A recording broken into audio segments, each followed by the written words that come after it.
All right, so today we're diving deep into, well, I guess you could call it a wellspring of ancient wisdom, Proverbs Mm-hmm. 27. Mm-hmm. And, you know, we're not just going to dust these sayings off and admire them. I think we're going to be surprised Yeah, how relevant this stuff can be, even thousands of years after, well, after they were first written down. absolutely.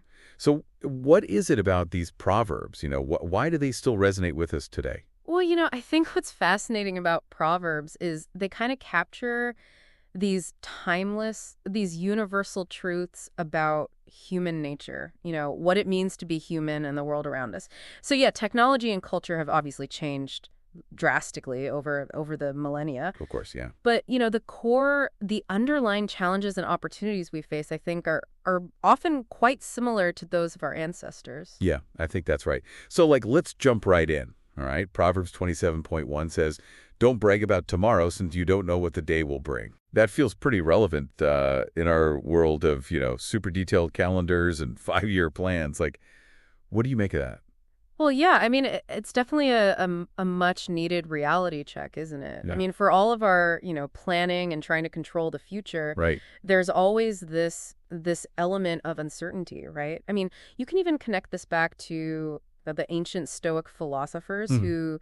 who really emphasize this idea of accepting what's beyond our control. Hmm. It's not that we abandon planning, right? It's more about cultivating this health dose of humility Right. and flexibility. Yeah, yeah. Makes you think, did our ancestors, did they feel that same pressure to be in control? Or is that like a modern anxiety? I don't know. It's a good question. Yeah. So, okay, let's look at Proverbs 27.7. A person who is full refuses honey, but even bitter food tastes sweet to the hungry. Right. This one really got me thinking. How do you interpret that one? Yeah, well, I think it really highlights the power of context, right? Mm. And perspective. I mean, and it goes beyond just like physical hunger, right? Okay. So imagine someone striving their whole life for financial success Right. and they finally achieve it. Hmm. But that honey, that success doesn't taste as sweet as they imagine because their priorities have shifted. Yeah. Their perspective has changed. I think that's a great point. It's a good reminder to check in with yourself every once in a while. And say, Absolutely. What really satisfies me? Yeah. All right, Proverbs 27.20 gets a little bit, I don't know, maybe a little darker. Uh-oh. Just as death and destruction are never satisfied, so human desire is never satisfied. Yeah. That's not exactly like a rosy picture of humanity. No, it's not. It's not. It's certainly a thought-provoking statement. It is. And, on the surface, it kind of seems like a critique, right? Mhm. But of human nature, this insatiable desire for more. But I think you could also look at it as, the engine of progress in a way, Okay. right? I mean, think about it.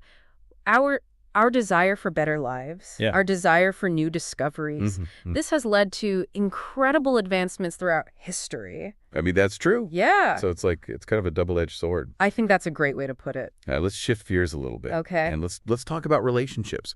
Proverbs has a lot to say about the power of friendship and how it shapes us. Yeah. And I think Proverbs 27.17 really sums it up. As iron sharpens iron, so a friend sharpens a friend.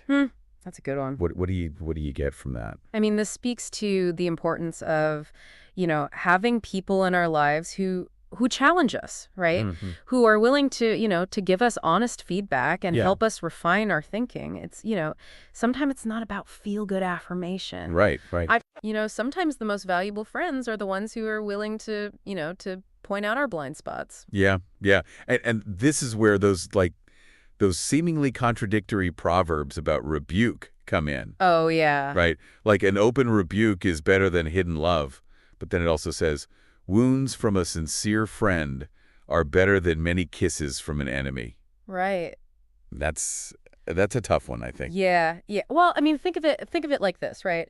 You wouldn't want a doctor to sugarcoat a serious diagnosis, would you? No, of course not. No, of course not. And similarly, true friends, they offer that constructive criticism. They offer those wounds, as the proverb says, because they care. They care about our well-being. And yeah, it might sting a little bit, but, Right. but it's ultimately for our good spots. Yeah, that's a good analogy. Okay, we're talking about, challenging each other. That could be hard. But then, there's also this idea of loyalty, Right. which is, maybe more positive. And I'm thinking of Proverbs 27.9 and 10. Okay.